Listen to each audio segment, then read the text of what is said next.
एक ऐसी यात्रा जिसने आंध्र प्रदेश में 3 दशक तक राज करने वाली सरकार को उखाड़ फेंका। गजब की बात तो ये है कि वो 3 दशक पुरानी सरकार भी एक यात्रा के जरिए बनी थी, जिसके नेता को देखने के लिए लोग 24-24 घंटे का इंतजार करते थे और महिलाएं उस नेता की आरती उतारती थी। एक ऐसी यात्रा जिसने भारत में अंग्रेजी हुकूमत के राज के खात्मे की बुनियाद रखी। ऐसी ही यात्रा के जरिए राहुल गांधी और कांग्रेस को भी अपनी किस्मत बदलने की उम्मीद है। ऐसे में आज सियासत में भारत की उन 5 राजनीतिक यात्राओं के बारे में बात करेंगे जिन्होंने भारत की सियासत को बदल कर रख दिया। नमस्कार, मैं उपेंद्र कुमार। लेकिन आगे बढ़ने से पहले एक अपील है। अगर आपको सियासत की मेरी कहानियाँ अच्छी लगती हैं तो आप क्विंट मेंबर बनिए और सपोर्ट कीजिए। इसके कई फायदे भी हैं जिन्हें आप इस वीडियो के डिस्क्रिप्शन में देख सकते हैं।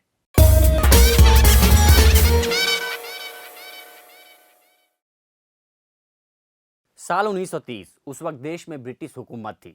ब्रिटिश सरकार को हटाने के लिए देश भर में आंदोलन चल रहे थे। इस दौरान महात्मा गांधी ने नमक सत्याग्रह का ऐलान कर दिया। दरअसल 1882 के नमक अधिनियम से अंग्रेजों ने नमक निर्माण और वितरण पर एकाधिकार स्थापित कर लिया था।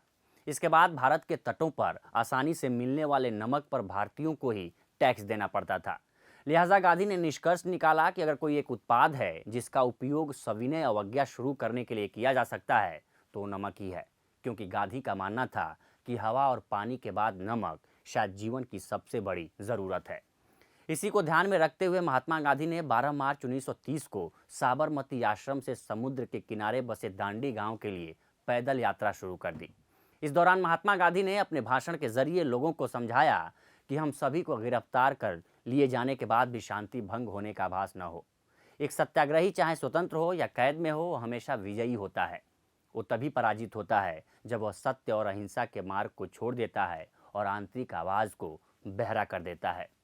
ये यात्रा करीब 400 किलोमीटर की दूरी तय कर 4 जिलों और 48 गांवों से होकर गुजरी और 24 दिन बाद 6 अप्रैल को दांडी गांव पहुंची, जहां महात्मा गांधी ने मुट्ठी भर नमक लेकर अंग्रेजों के बनाए नमक कानून को तोड़ा। इसके बाद 4 मई 1930 को ब्रिटिश सरकार ने महात्मा गांधी को अवैध नमक बनाने के आरोप में गिरफ्तार कर लिया।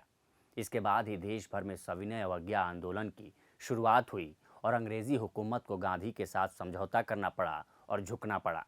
इसी साल भारतीय कांग्रेस ने 26 जनवरी को भारतीय स्वतंत्रता दिवस की घोषणा की थी, जिसे आज़ादी के बाद इसी दिन को गणतंत्र दिवस के रूप में हम सेलिब्रेट करते हैं। साल 1947 में आज़ादी मिलने के बाद आंध्र प्रदेश के मुख्यमंत्री रहे एन.टी. रामा राव ने गांधी से प्रेरणा लेकर अपनी राजनीतिक यात्रा शुरू की। 29 मार्च 1982 का दिन था। एनटीआर ने इसी दिन तेलुगु के सम्मान के मुद्दे पर तेलुगु देशम पार्टी का गठन किया था। चुनाव इसी साल के आखिर में होना था। एनटीआर ने धुआंधार प्रचार शुरू किया। जरिया बना चैतन्य रथम यात्रा। ये देश के इतिहास की पहली रथ यात्रा थी। शेवरले वैन को मॉडिफाई करवाकर रथ बनवाया गया था। फिल्मी स्टाइल में चारों ओर घूमने वाली फ्लड लाइट्स, माइक और स्पीकर के बीच जब एनटीआर भगवा पहनकर चैतन्य रथम के बीचों बीच से निकलकर वैन के ऊपर आते थे तो आंध्र मुग्ध हो जाता था। एनटीआर रोज करीब 150 किलोमीटर सफर करते थे। खेतों में काम कर रहे लोगों से मिलते और रैलियां करते। एक दिन में 100 जगह रुकते थे। रथ ही उनका प्रचार कार्यालय, घर, मंच सब कुछ था। एनटीआर का इतना क्रेज था कि लोग 72 घंटे तक उनका इंतजार करते थे। एनटीआर जब आते तो महिलाएं उनकी आरती उतारती। एनटीआर ने 75,000 किलोमीटर की यात्रा की। चुनाव में एनटीआर को 294 में से 199 सीटें मिली और वे आंध्र प्रदेश के 10वें और पहले गैर कांग्रेसी मुख्यमंत्री बने।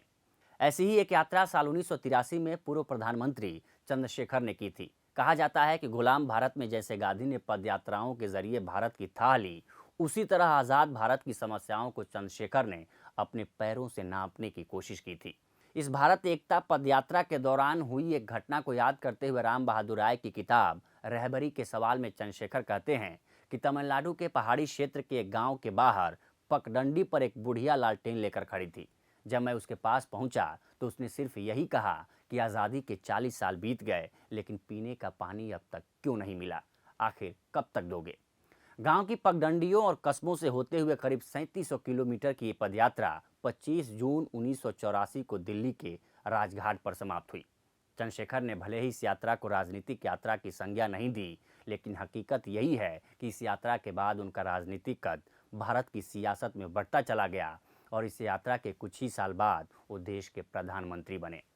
स्वतंत्र भारत के इतिहास की तीसरी और सबसे महत्वपूर्ण यात्रा लाल कृष्ण आडवाणी ने की थी, जिसने देश की सियासत के रंग को पूरी तरीके से बदल दिया।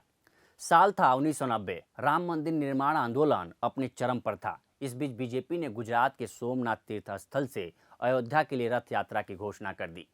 इस यात्रा के सारथी बने लाल कृष्ण आडवाणी। रथ यात्रा 25 सितंबर को गुजरात के तीर्थ स्थल सोमनाथ से शुरू हुई और सैकड़ों शहरों गांवों से होकर गुजरते हुए बिहार पहुंची।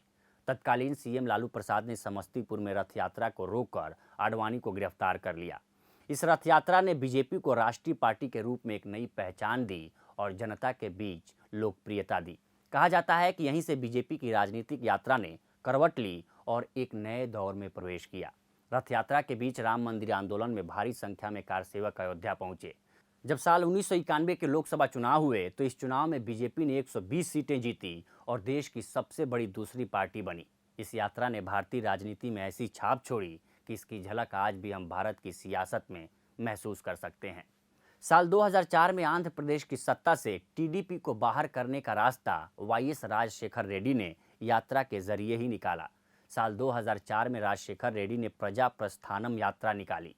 चिवेल्ला शहर से शुरू हुई यात्रा ने 11 जिलों में 1500 किलोमीटर की दूरी तय की। प्रदेश में ये यात्रा इतनी मशहूर हुई कि जब विधानसभा का चुनाव हुआ तो 294 सीटों में से 185 सीटें जीतकर टीडीपी के राज को समाप्त किया और मुख्यमंत्री पद की शपथ ली। यानी कि जब जब राजनीतिक अवसान हुआ तो राजनेताओं और पार्टियों ने यात्राओं के जरिए ही सत्ता की राह देखी। आज राहुल गांधी भले ही भारत जोड़ो यात्रा को राजनीति से इतर बता रहे हैं, लेकिन हकीकत तो यही है कि यात्रा राजनीतिक अवसान में जा चुकी कांग्रेस को वापसी करने का जरिया भी है। ये वीडियो आपको कैसा लगा हमें कमेंट सेक्शन में ज़रूर बताइएगा। चैनल को सब्सक्राइब करें और बेल आइकन दबाएं और सियासत का अगला एपिसोड किस पर होना चाहिए ये भी सुझाव दें। अगर आप इस कहानी का पॉडकास्ट सुनना चाहते हैं तो आप क्विंट के हिंदी पॉडकास्ट सेक्शन में जाकर सुन सकते हैं। फिर मिलते हैं एक नए एपिसोड के साथ। तब तक के लिए नमस्कार।